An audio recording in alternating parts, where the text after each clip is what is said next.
there, it's Natasha and thank you so much for joining me today. Today we are going to be creating a lot of things from scratch using this gorgeous little penguin die here. This is a pretty old die set, but I will link it down below. I am creating a card for a family member today for her birthday because she was recently very lucky and privileged enough to be able to go down to Antarctica. So I am going to create this card today. You'll also see that I have my daughter helping out and she is creating her own card the same alongside me.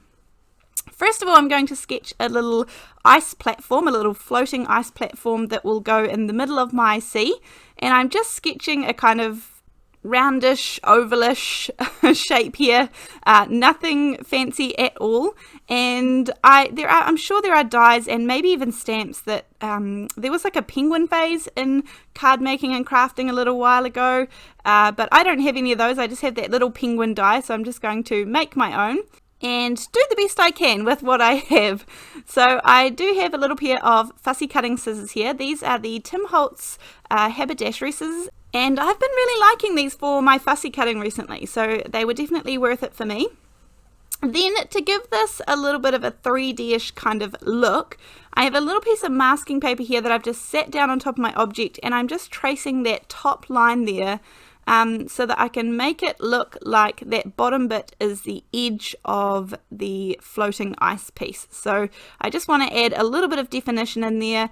This doesn't have to be perfect in any way. In fact, you're going to see that I'm going to wrinkle up my masking paper to make it go where I want it to go because I didn't actually cut it perfectly, but it doesn't matter because, as I said, today is kind of all about making do with what you have. I think that is really important in card making, and I don't like to harp on about it, but it can be expensive and it can be easy to suck into buying all the newest, latest things. Don't get me wrong, they are amazing and lovely, but it is really important to me to try and use what I have, and I don't consider myself a good artist. I need all the help I can possibly get. However, yeah, I really like to use what I have, and if I can make it myself, that's even better. But anyway, I'm adding a little bit of blue, and it was actually a black ink, but I mean it kind of comes out grey because there was so little left on the finger dauber, and that's how I created that little edge there on my floating ice platform. And then I'm going all around the edges just to add a little bit of definition because I don't want it to sink in and be perfectly white.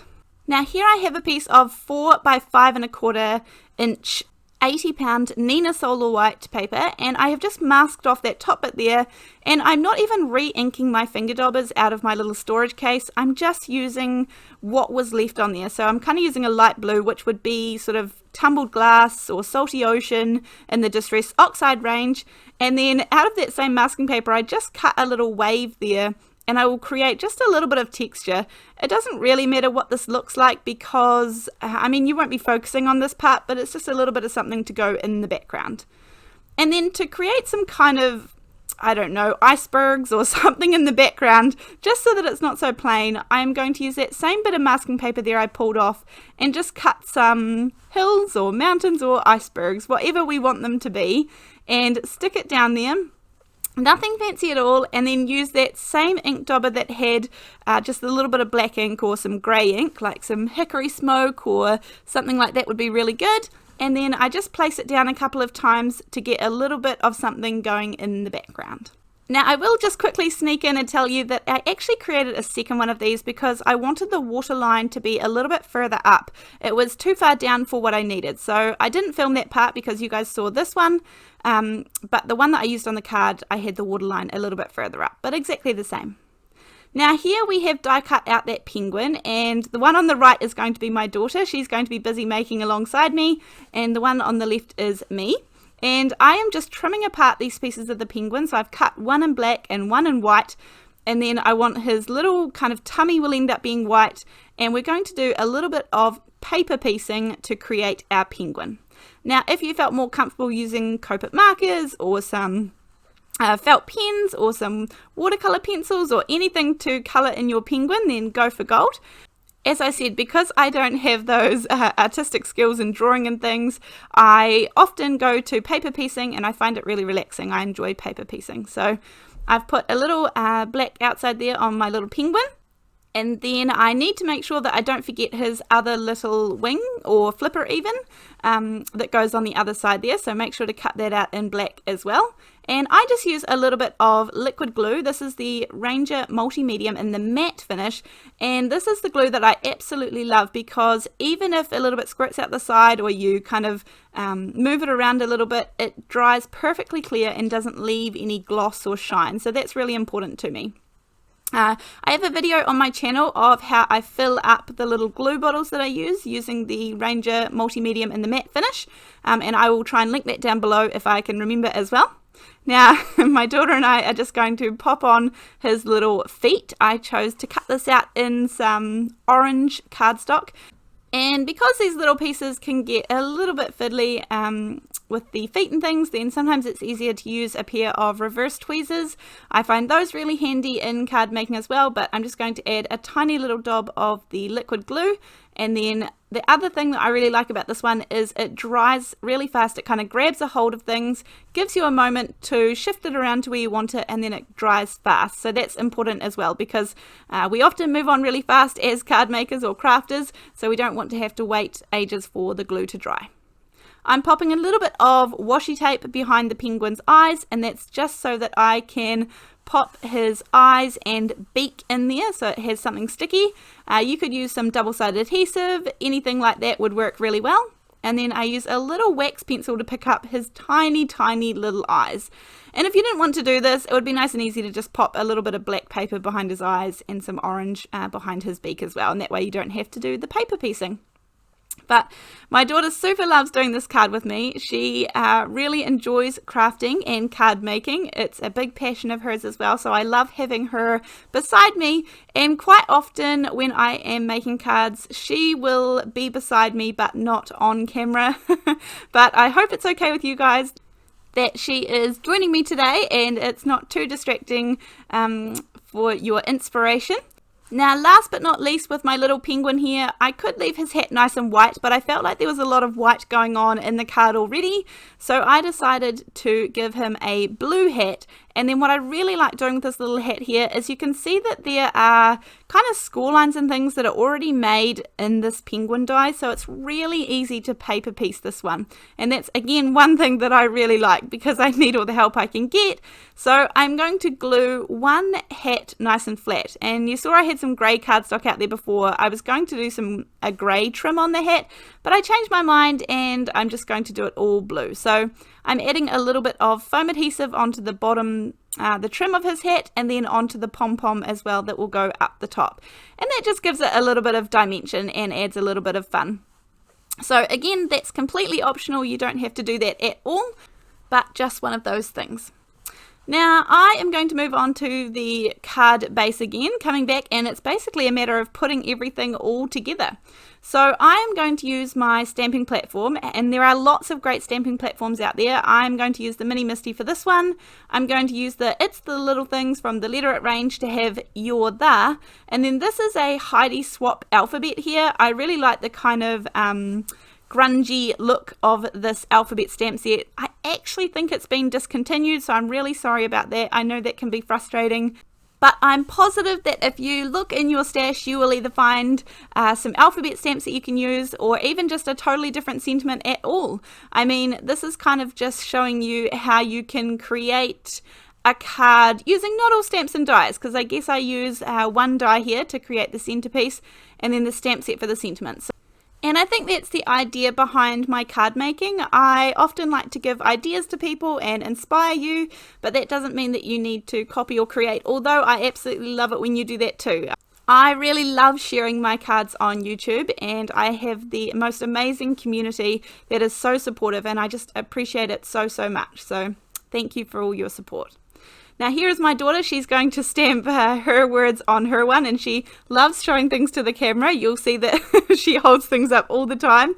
And she's a bit worried here because she got a little bit of extra ink around the stamps. But that is one good thing with the stamping platform, is that you don't get any of that transferred onto your card front. So she did all of the inking herself. She did do it alongside me, but I didn't touch her card at all. This is her creation.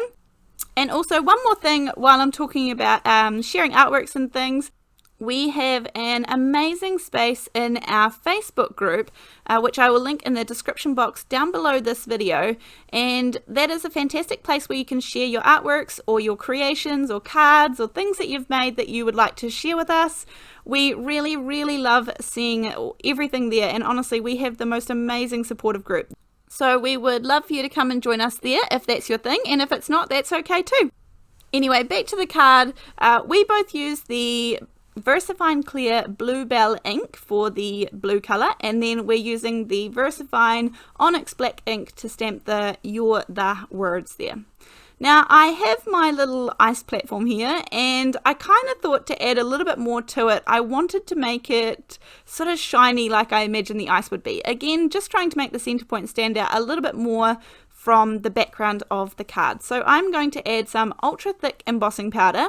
This is the clear one because I don't want to lose all of those inking details that I put on the ice, but I do want to create a kind of nice shiny thick embellishment that my penguin will sit on. So you could also use clear embossing powder, just the normal one, and do a couple of layers of it.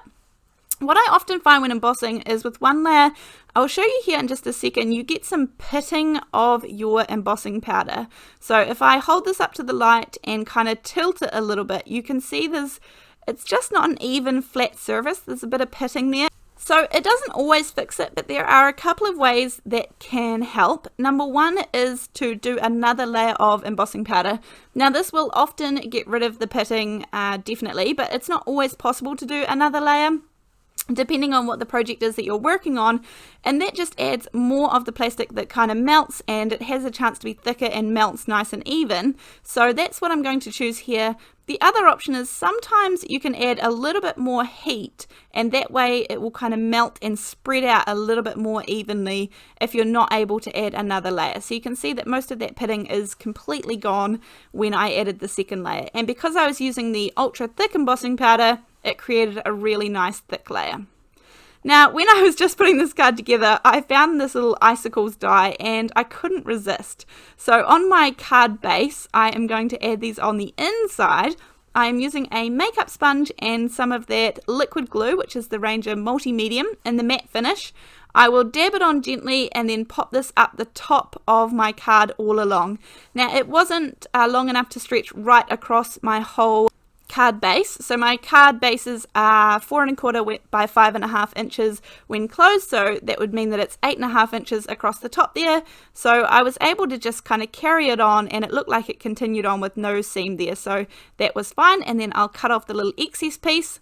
And I know that this is white on white, so it's a little bit hard to see, but if I kind of tilt it, you can see that it looks quite cool there. I like those icicles. And then because this was a birthday card and on the front the sentiment said "You're the coolest," I wanted to make sure I stamped happy birthday in the middle. So again, I am just going to use a stamping platform. This one here is from Lincraft here in New Zealand. I know that the Australian Lincraft sells it as well. And I think perhaps it may be available on Amazon or eBay. I think one of my subscribers recently pointed that out to me. But I really do love this stamping platform because it accommodates both clear and rubber stamps as well. So it is a good one. I'm adding a little bit of foam tape to the back of my ice platform, whatever it is, and then popping it right there in the middle. As I said, I actually redid the card front and made the blue of the ocean go up a little bit further, but same design and same technique. And then I will pop my penguin again up on a little bit more foam tape. I was hand delivering this one, so it didn't need to go through the mail or anything, so I didn't need to worry about that. And then to attach this down to my card base, after all of this hard work on the card front, I really want to make sure it's nice and even. So I always do the trick where I have 4 pieces around the outside and I pull out a little tab of each side, and then I have a tiny wee piece in the middle, and then when I have it all lined up, I press down in the middle there and then remove each one of those tabs, and it is perfectly lined up every single time. And that is pretty much my card. Thank you so much for sticking with me if you made it all the way through this card today, which was a little bit longer. I really appreciate it, and I hope that you enjoyed this one. Thank you so much, and I look forward to seeing you in the next video. Thanks, bye!